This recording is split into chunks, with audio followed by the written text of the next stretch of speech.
The views and opinions expressed on Geeks Under the Influence are that of the panelists and not of our sponsors, Amazon.com and TeePublic. Parental discretion is advised.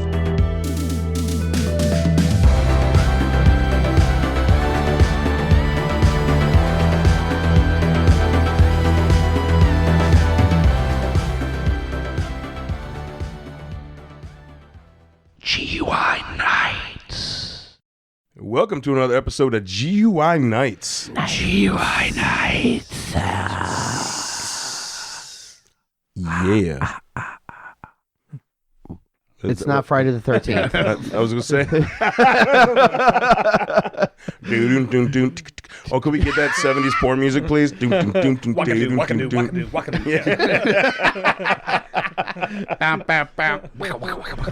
Oh, man.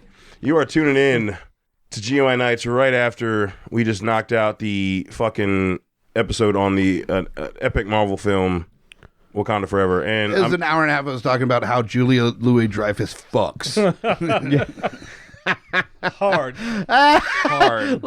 He's like, motherfucker, I was still in intro mode. Oh, sorry. No, I'm just like, motherfucker, that was like 5 minutes, and I'm also thinking about what it'd be like to fuck Julia Louis-Dreyfus. I mean, I would. I mean, like, oh, yeah. fuck Oh, yeah. Duh. We're talking about, like, so she'd be a cougar or a panther? I think she'd be a panther at this age. No, she's definitely cougar. Well, I thought panther was older than cougar, wasn't it? I think the Panther's other way? like a black cougar. No, it's all. I looked this up. It's fucked up. I looked It's this all up. age thing. It's not a race, okay? It's all age thing. I looked this up one time, so I think panther's the next level after cougar. I know when you're in your 90s, you're a lioness. I do know that. Wow. Yeah. Okay. Yeah.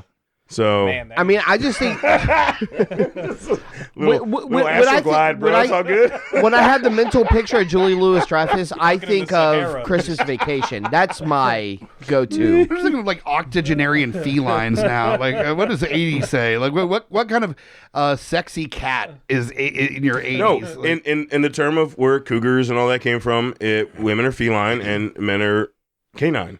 So I feel like I forget what our age group is. We're all roughly the same age. We're like Saint Bernard. we're like jackals or some Yeah, shit. I was like about to that. say. We're fucking like a fucking basset hound.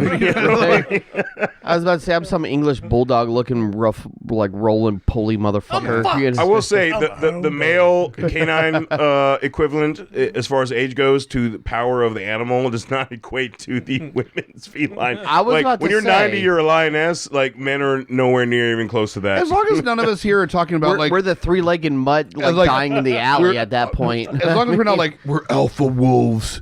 We're alpha wolves. We're the Don't even bring alpha pack- into it. Just leave the the alpha alpha- word Well, in a out. in a wolf pack, there's only one alpha, so we all can be alpha wolves. Just saying. So You can you know how wolf pack works, sir. You can What's funny alpha is, your ass right out of That's been here, adopted right? by like fake machismo dudes as like the fucking wolf pack alpha fuck. The Right. alpha thing Based in on wolf fake packs, science, it's yeah. fake science. It's not true. Like it's Yeah. not a fucking thing. Yeah. Why do people always want to say they're an alpha? Like a pack has one alpha and one beta, and then they're protecting the group, and actually the older of the pack is in the back. So it's So they get every pack only has one of each. So like everyone can't be the same thing. It's not how that works. When it comes to 'Cause every strong alpha needs a strong beta, or both will fail. when it comes like, that's alpha like- people or the self-proclaimed alpha people, the most hilarious is the fact that those are the least fucking alpha people, because alpha people don't need to get everyone else to believe that they're alpha. Like that's not an Exactly. alpha trait Because to be like, no yeah. guys, but I'm alpha though. No, you're not. If No, you're you're not. trying to You're not convince at all. people that you are, No. then you're not. Yeah. Like Yeah, that's exactly. not. and I'm You're sorry, just a natural leader. I got to go People just back people to. just- I had the total thought of when you were like, "Well, there's only one," and I was like, "Yeah, the Lone Rangers." The Lone From there, Rangers. that's all I could think of for a Oh. second there. While I was like, Hey man, I just want to I'm come out. sorry. I just want to come out of the pool and I'm playing the drums. Like, sorry. Like You know what I'm saying? Namor in Wakanda Forever. Oh, could we get that version of Like, the if you wanna- Airhead if drum you wanna talk solo about what where Pip- Namor Pip just farting on a comes out? snare drum? If you're talking about like alpha or whatever, like somebody that is just like, no, I mean, this is what's going to happen. Like I don't want to murder your entire family, but I mean, You're actually putting me in this You're circumstance. putting me Yeah. in the This is situation. your fault. That is alpha behavior. Now, So you're saying Namor that is a doesn't mean it's narcissist? good because Namor is a Yes. villain in his own right. You know, like Well, Yeah. the true alpha exists as a social construct is best presented by Sam Jackson in Pulp Fiction, where he gives that speech to the people in the diner. Yep. He's like, I'm the predator, and you're the prey. Like, you think you're the predator, you're not the predator.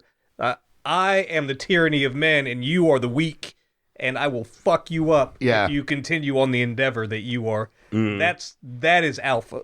that's alpha as fuck. Because you know what? He follows the fuck through. Yeah. He's like, say it again, motherfucker, one more time. And he does, and brains on the wall. Yep. It's all the affliction T-shirt. Fucking. Oh God. Oh yeah. God. There's this bullshit fucking company called Lions, not Lambs, or something like that. Oh, yeah, I know where I've which gotten one you're talking about. advertisements for it. Yeah. It's all this fucking hyper nationalistic, we're lions, we're not. And there's the sheepdog thing where it started with the Navy SEALs, where it's sheepdogs, it's the people that protect the lambs kind of thing. Right. And the least Navy SEAL dudes have adopted that as well as being no, we're sheepdogs. See, the thing about Navy SEALs is you don't know the Navy SEAls. That's the Yeah. thing. To brand that, it's like if someone was a Navy SEAL, you would not know. Until you picked the fight with the wrong dude at a club, and then you find out that he's a Navy SEAL. Well, no, that's what I'm saying. Way. Like the fact that they make Or these they shirt retire and companies they need money. around, they make Yeah. these shirt companies around that branding of things is these motherfuckers don't brandish that shit. They're just if it comes up to it, they're just going to put you on your fucking ass, and then they're It's going like to the walk Hulk, it's away. somebody 'cause that they're can win done. every fight, so tries not to fight. You know? Yeah, exactly. Let me verify the Navy SEAL thing. You won't know who they are. Ooh. You don't know what they look like. The only reason why I know is because my brother has a friend that he went to high school that is a Navy SEAL, sees him put in any number of years. Hey, man, how you doing? Good, blah, blah, blah. Tried the marriage thing. So what have you been up to?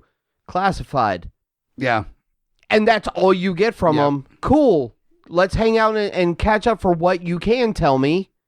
And I'll see you in X number of years whenever you're back in the States or allowed to be in public again. That is a Navy SEAL. That's all you will know. Those Navy SEAls are top of the elite of the elite. They're like Delta Force Navy fucking SEAL. Unless they're going up against the Dormelange or something, then Well, they're not. the bald-headed demons. Bald-headed demons. Bald-headed demons. Trying to Speaking get of 'em. which, let's get on the intro of this fucking episode. Oh, yeah, let's First off, we got the bald-headed demon, Scotty P. I've got one more name to my list. Yeah. Why not? Yeah. Because that's what I do. Yeah. A host of Geekfathers. You guys go to GUIPodcast.com. You can check out all the episodes of Geekfathers. That's stuff right there. New episode probably dropping, the same week as this one, actually. Yeah. Glad you guys,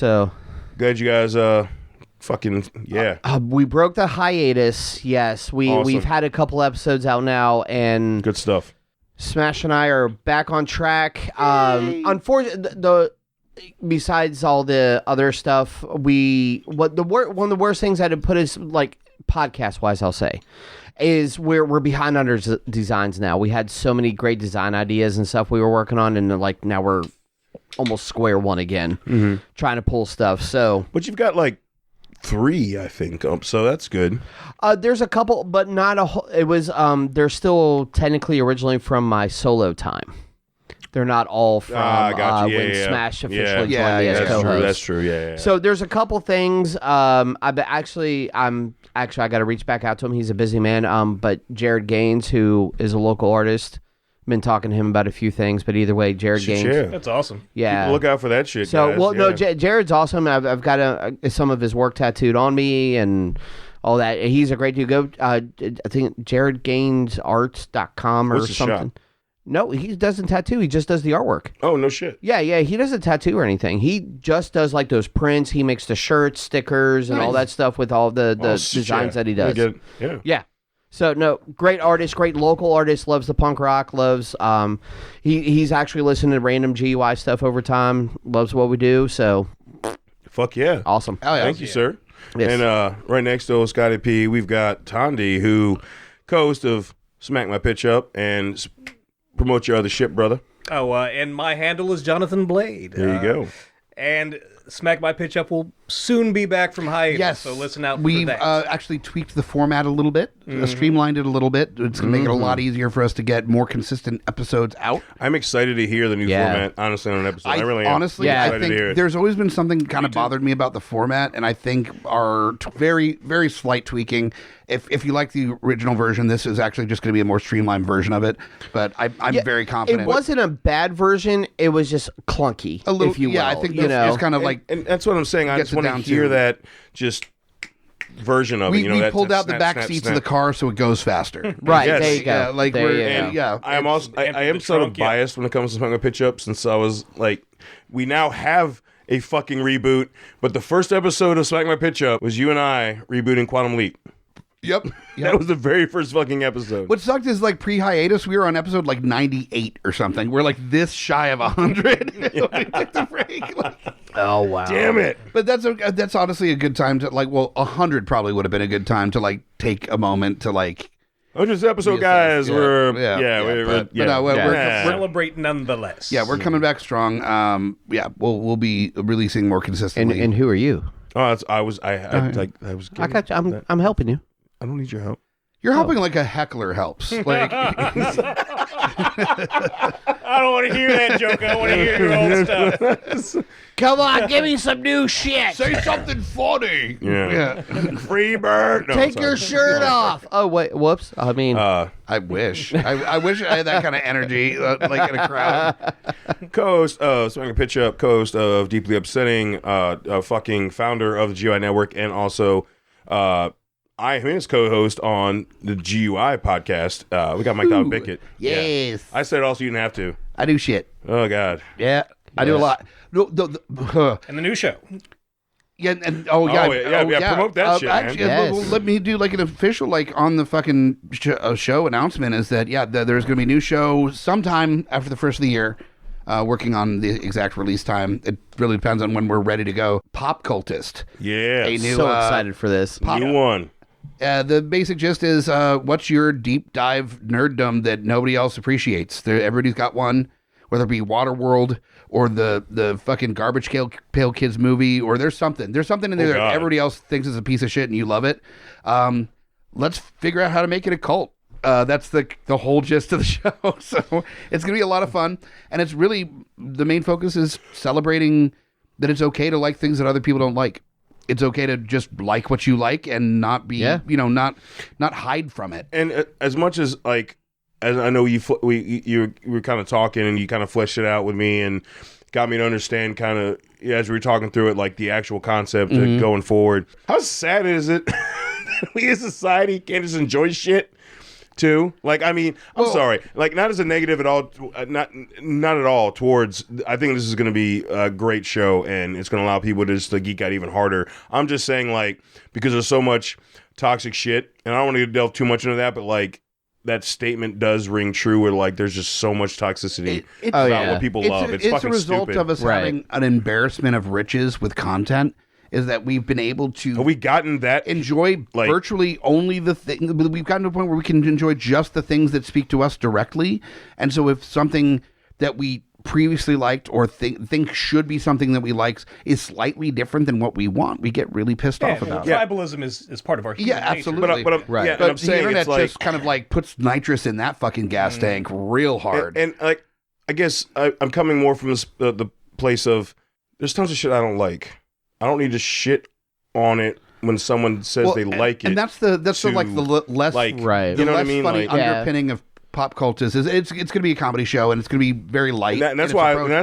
that's why I'm excited, But- because it's going to bring But lividity the to underlying it. Right? kind of conversation is that like the same things that are used to get people to join cults, like repeating the same things over and over, like that's happening on the internet with echo chambers. I mean, Absolutely, I mean, yeah. it's like a step by step of what happens in cults is happening with fandoms and politics and religion and everything else, any kind of belief system or appreciation. You want to talk cults? is Let's following talk cult cults. shit. I'll talk So, cults. like that's kind of the whole point of pop cults is that we're kind of like satirically turning on its head the idea of like Right. engaging in your appreciations to a level of fanaticism. Like there's fandom and then there's fanaticism. Oh, yeah. Fanaticism is always problematic. Yes. To Absolutely. be a deep appreciator of something is fine, but And that I was hoping that it would naturally wrap around full circle. That is my point, people. It is, you know how you fucking fight that shit? You make them feel stupid.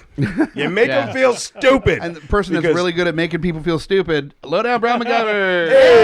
Hey! No, if I'm going to fight theme song. stupidity, I'm going to use stupidity Yeah. and make them feel dumb. That's my point. That's why the show's going to be so awesome, because we're just going to have fun and be jovial and make all this toxic shit and make these motherfuckers feel as stupid and as small and as microscopic as Ant-Man and Wasp in the fucking... Can't wait until there's like toxic nerds that start attacking the shows. Like, you like Ang Lee's The Hulk, which I don't. I just No, want to. yeah. I want to mention. I You have to don't. defend yourself on that. Not me. It ain't me. It ain't me. Yeah. But they're going to be shit on. It's like, that's the whole point of the show, right? Like Exactly. You're like, and that's the beauty of it. Yeah, That's it. that's- Is to make you fuck you and your fucking... it's like kind of fucking- toxic nerd, like impenetrable. Like Yeah, you can't yeah, because the whole exactly. point is to Yeah. celebrate the fact that nobody else likes the thing you and like. that's awesome. I Exactly. think that's fucking awesome. I for one am incredibly excited to hear about the Church of suddenly Susanitarianism or whatever that you personally are into. All about it. Unfortunately, the title Moonies has already been taken for all the moonlighting fans out there. Yeah, but Sybil Shepherd. Oh, I'm waiting for the the Gilmore Sybil Girls Shepherds fan. actually would be a good one. Yeah. I'm waiting for you to get the Gilmore Girls fan. Oh my god. Yeah, The Gillies. the Gillies. I don't know if that's actual legit or not, but we I'll just take started. We, just start the started. Gillies. The Gillies. Yeah. There you go. That's what it is. The gonna be Gillies. a very stupid and fun time. Yes. I'm looking forward to it. That's all you can do to give yourself the break and enjoy things. Is just make it fucking what it's supposed to be. What, Right. Like I don't want to like say that I haven't had my challenges with it. I think like anybody in our generation went through the whole like poser thing in the 90s. Poser. Oh yeah, You're poser. Or you're a sellout. You're a poser or you're a sellout. Either you're like so into a thing and you do so well at a thing that you're successful and then you're a sellout. Or you're not successful at all. Or you're just kind of into a thing and then you're a poser. Like Yeah. there's this sweet spot of being just enough into a thing and then but not so into it that you're successul at. And then you have where like there's no real clear line on what you are, and that's Limp Bizkit. Yeah. You don't know. Hey, sell out, pose. I don't know. They just want I don't know. something to break. Like they were just what they were is they were just waiting for rage rooms to exist. And then after the rage room, they all hop in and they just start rolling. They roll just and start roll. rolling. They take But- a chainsaw They- and then they rolling. but they still did it all for the nookie. Oh, well, Because they had faith. all right. Stick it up your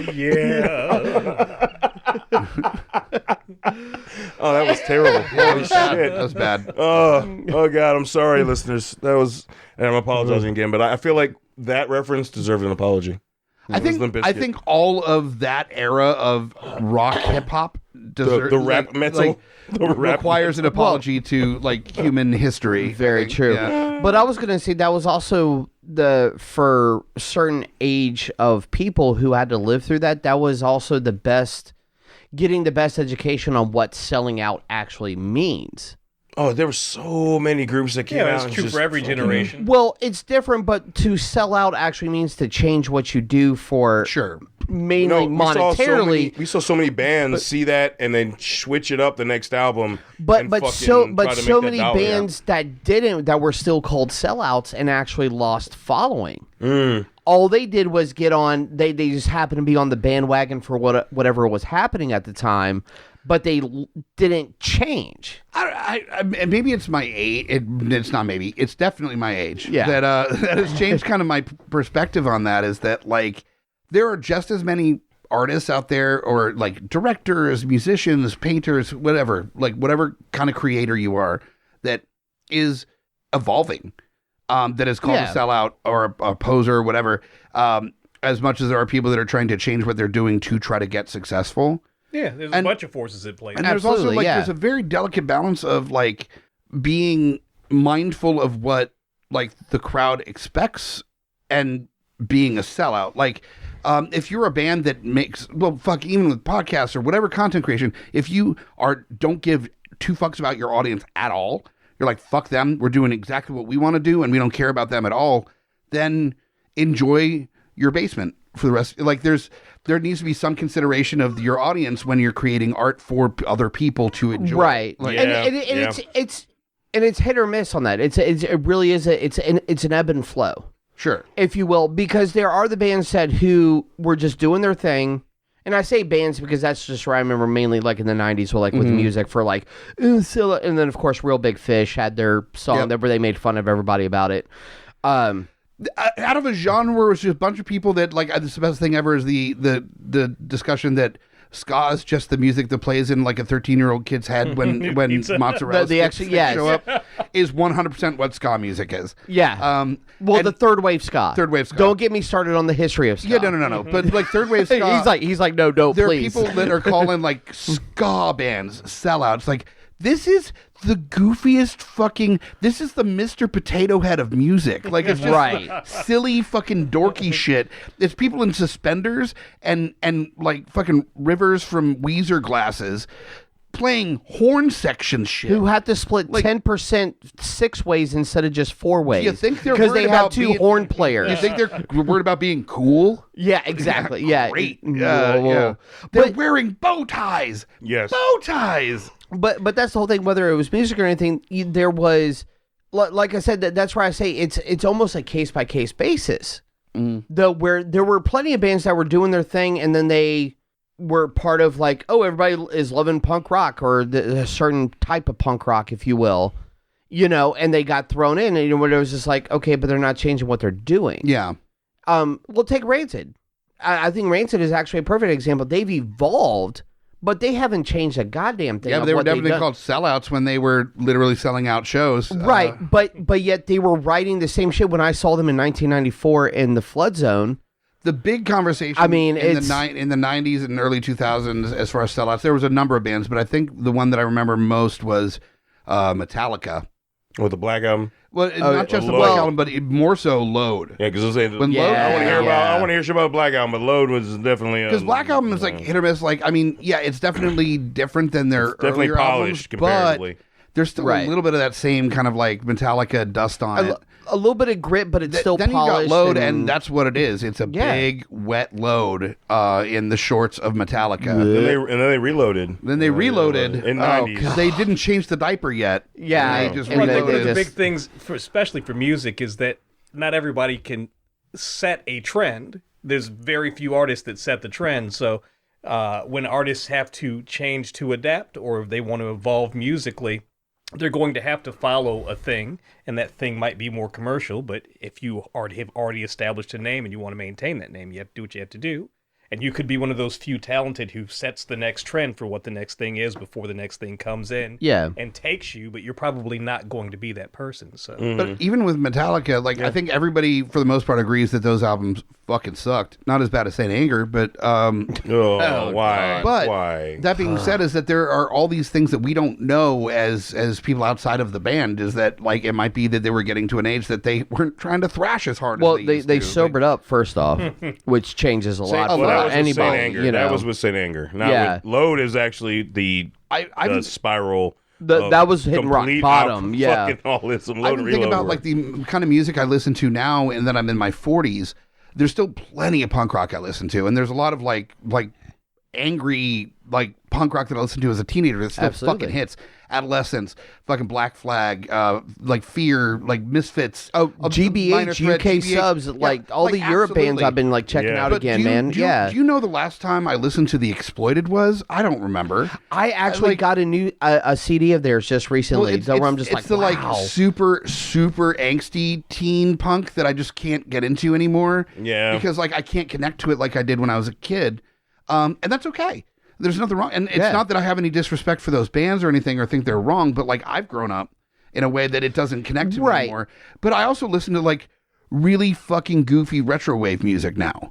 And like really like weird fucking like Norwegian pop post-hardcore shit. And like absolutely like obscure shit because my tastes have grown.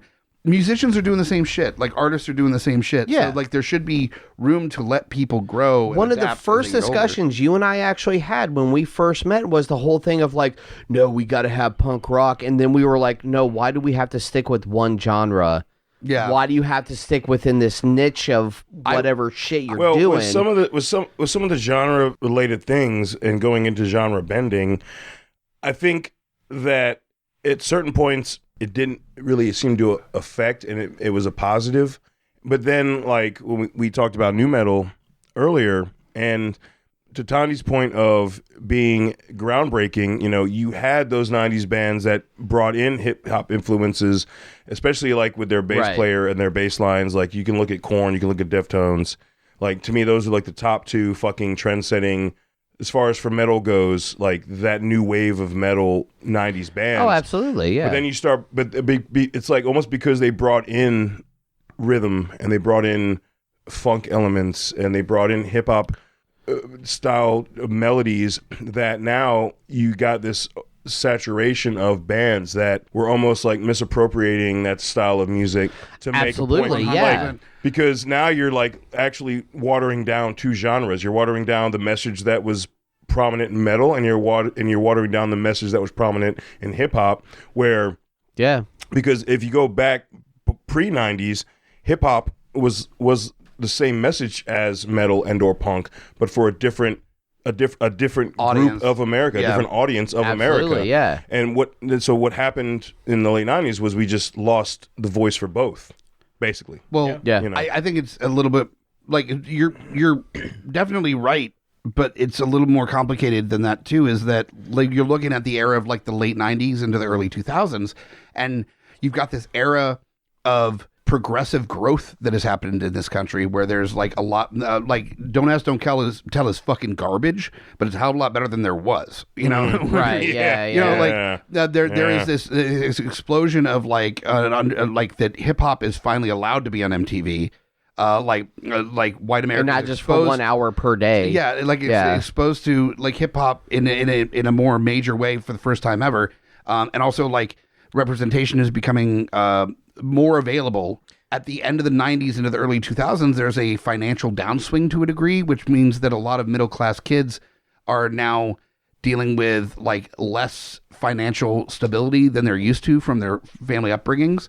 And what happens is this incorporation of basically black rage by the middle-class whites that are incorporating that into the metal and punk rock kind of affectations of the time. And then you end up with like late 90s, early 2000s rap rock, where it's all this like, yeah, fuck the man. It's like, your dad works for the state. Like, like your dad works for the state. And like Rage is one of those bands that they were speaking to real things, and they were rap rock in a way, but they were legit. And then you have like all the fucking knockoff rap rock shit. Rage, that it's just like, oh, we're just fucking angry break stuff, and I can speak to I will 100% speak to the Rage Against the Machine and what. That's not a band. Like what that movement of Rage Against the Machine is, because again, they're not just a band. Seeing them earlier this year and what they utilize their screen for, and the way the light in and this was the Capital One Arena in DC, giant venue.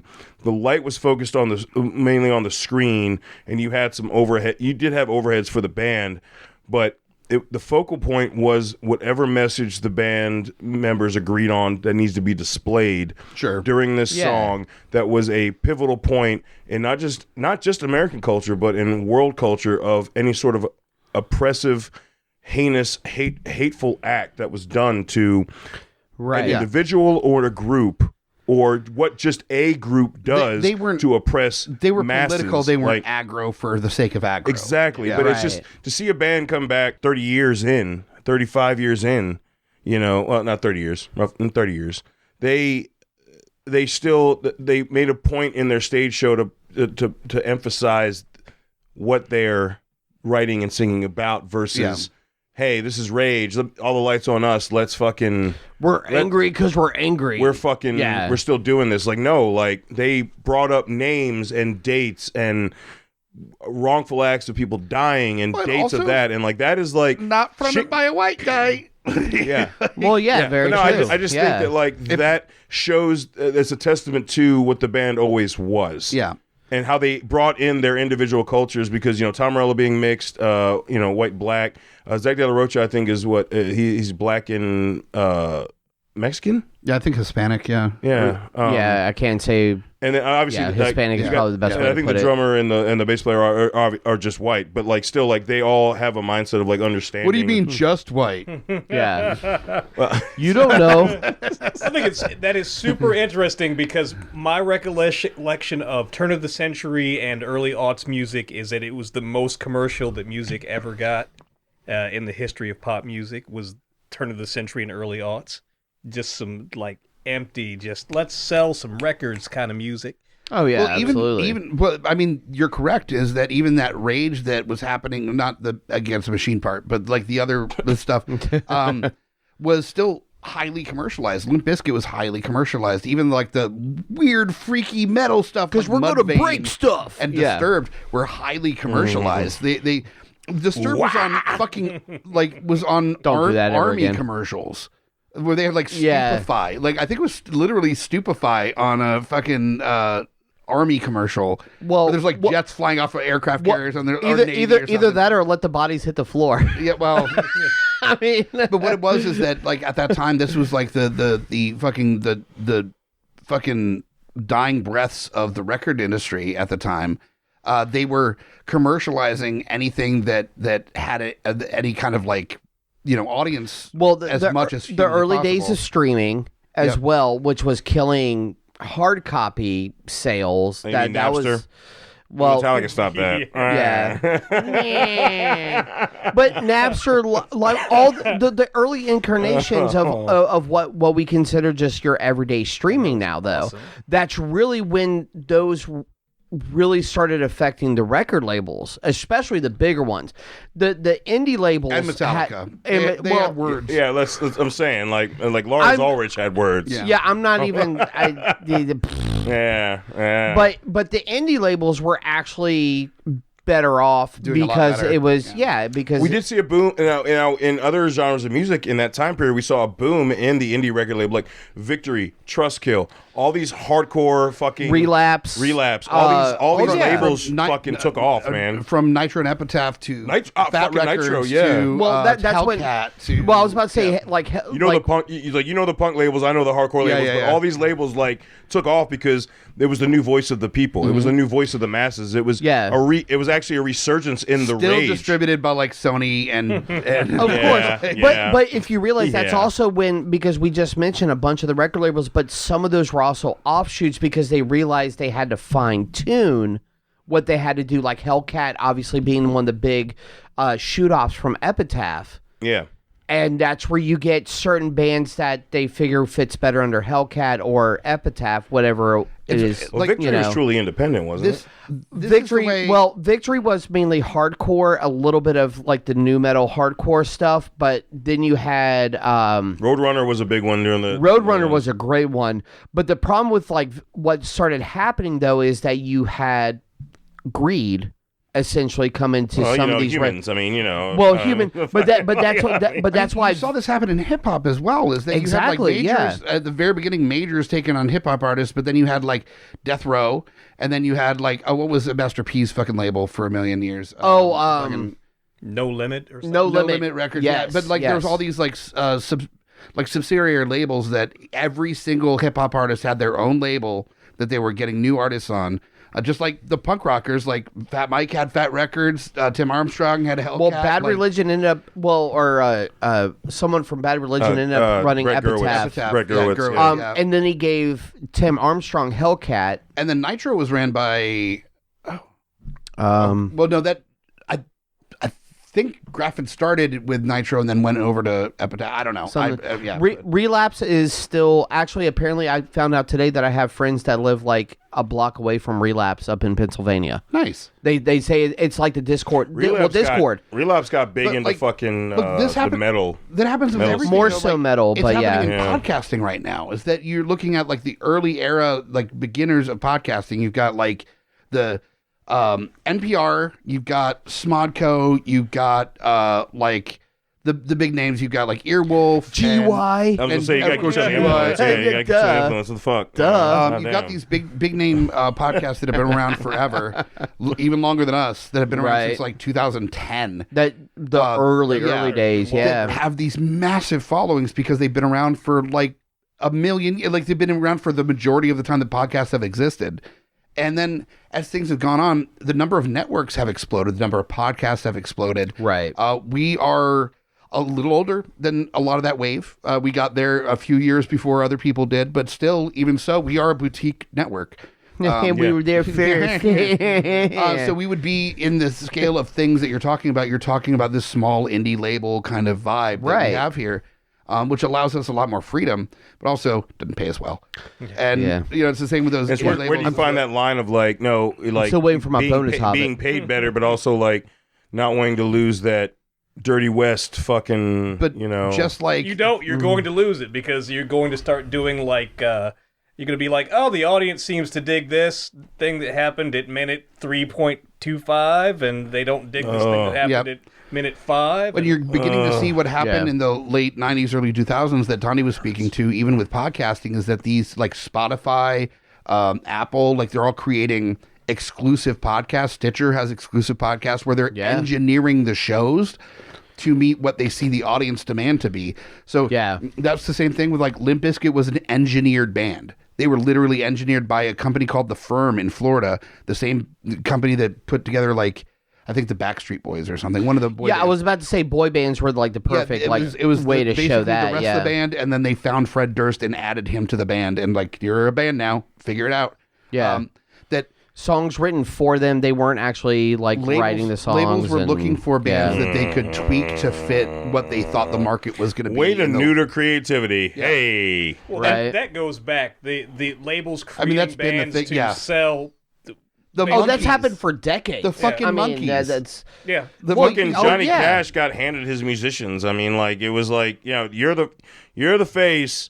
Here's your people. well, he did Figure it later. the fuck out. He had a couple guys on his own originally, but then I'm talking about when he got famous, when he got a deal, when he got big. that's what I'm saying. Yeah, when know. things changed and some of the record label stuff happened. Yeah. that's when he was like, "No, we got your guys. You don't need Yeah. your Yeah. guys anymore." Yeah, Ish. It's the Also, way like- of the like- studio. If a major corporation is going to see something popular, they're going to try to monetize it in their own way. Well, fuck 'em, with a yeah. level of control over it. It's been the nature of the beast with content creation for forever. The problem that happens is when the audience misunderstands the intent of the music, and that's what like the late 90s, early 2000s was, where you've got like literally like the punk, like the black punk movement, which was like political hip hop, Yeah. like Yes. Absolutely. and then it gets misappropriated by the youths that don't understand where the rage is coming from. Like, And that are that's, that's where I went with the delusion of both. Yeah. my parents is like, no, I mean, fuck your parents because your dad's a cop, but right. But no, that's where I meant with the. But, like, that's what I meant with you're the delusion of both. Where like now Yeah. you've got these the actual voice, the black punk movement, and the same message, quote unquote, is what these new bands are saying. But it's like what the fuck. You grew up in like suburban Arizona. The fuck out Yeah, of here, right. man! Like, what the Did fuck you do really know think about Public that? Enemy Like, and Anthrax were saying to play your music louder with Bring the Noise? yeah, right. No, no. See, that shit though, like that is like, I get That like shit hits. exactly, It man. That shit slaps. slaps like a motherfucker, dude. Am, like, I, am, I, because- am I young enough to say it slaps? Yes. Yeah, you Not, can maybe not like not how you said it, but It slaps, sir. that's I think worse. slaps and banger is still safe. Any new terminology that comes out, we're out. Like Oh, the damn. line is Fire has Okay. made its way back around. Fire is old. Fire is completely safe back for around. us. Like that's been Yeah. around for a while. But like Lit has come back around. Too. lit is also fine. But I think like anything beyond banger or slaps, like any new terminology, there's probably like new four, hotness? 4 versions that are on TikTok Can, right can now. I We still don't know. use new hotness? Hotness is fine. All the Okay. old terms are fine because we're old. We use like dated. No, but I mean, like I say, come back around Okay. because I hear my teenage son say those. You can use fresh and dope, and that's it. Ooh, Ooh, we gotta this bring back coming straight flavor. from Remember Thandi that as shit? well. Where it was like, So, oh, that shit got the flavor. I got permission from the. Yes. You remember that shit? We use flavor. We gotta bring that back, dude. Only with the A. Yeah. Do you remember when dumb meant cool? It's That's so dumb, man. dumb. It's man. dumb, bro. No. Well, I think think in some kind, dummy thick is an existing term, and that's supposed to be. I kind of love that, honestly. Dummy It's not a term that I would ever feel comfortable saying, not for any kind of That problematic sounds like level, it's something just my that, wife would call me. I couldn't pull it off. Like, I can't pull off saying dummy thick in any realistic way. Yeah. Yeah, we All right, that's. I think my wife would just call me dummy thick. She doesn't already. I'm pretty sure she has. But not in the good way. No way positive whatsoever. Oh man, all You right. dummy, you All right. thick. All right, that's enough. Down memory lane. That was actually fun though. That was a good I one. love. That's them trying out. We're trying out a new format for a new show about music, and it is that. Hey, exactly, I right? am It's working that, on yeah. a music show. I am working on a music show. Let me know. Yeah. new show called Back in My Day. Yeah. Ugh. Except No. it's stated as back in my day. All right, that's enough. Thank you Do for the what staying. Tootsie. We had this thing called Oh, a Jesus compact Christ. disc. Thank you for staying with us for this long. Fuck. Alexa, yeah. play black jazz. Good night. Go the fuck home.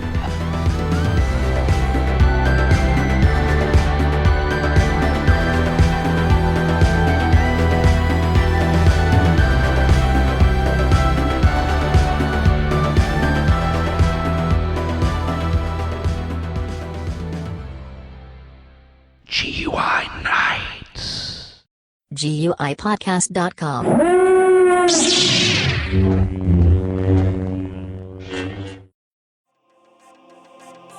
In a world with too many reboots and remakes, Two men will stop at nothing to make it even worse. join Mike the Hobbit and Thandi as they play by their own rules while pitching new takes on some of your favorite and least favorite films and TV shows. What podcast would dare to bring this upon the world?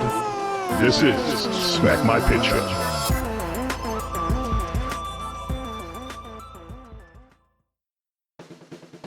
My name is Amy Bogard, And I'm Mike the Hobbit. and we are the hosts of Deeply Upsetting, where we use our expertise to answer your most upsetting hypothetical quandaries, such as what non-winged animal deserves wings? And what body part deserves a secret mouth? Which cryptid is the worst roommate? These questions and more that plague you will be answered on Deeply Upsetting, available anywhere you get your podcasts and at GUIPodcast.com.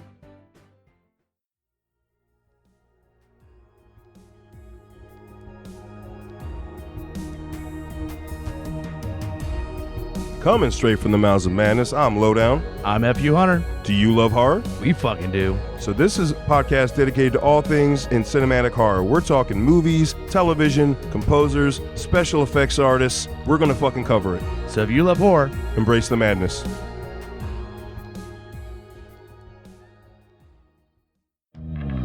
Mike the Hobbit here, Lowdown Brown. inviting you to check out Geek Some of the Influence, a podcast that pairs booze with conversation with good friends. And a little nerd culture. We get a lot of colorful conversation out of our episodes, but it is here for everyone, no gatekeeping. Always level up everything we do. We'll punch up, never punch down. Exactly. So check out Geeks Under the Influence anywhere you get your podcasts and join us or die. Shut the fuck up, Hobbit.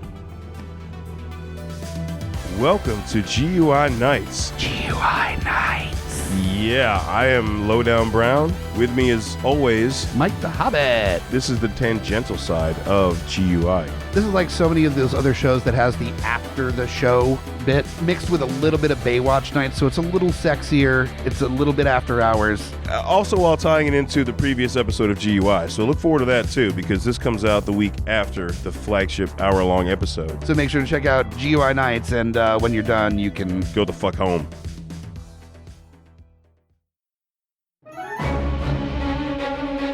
Hey guys, Scotty P here with Smash on your left. And we are the Geekfathers. That's right, bringing all the trials and tribulations of being a geeky parent. So welcome to our world. And as always, join us. Or cry.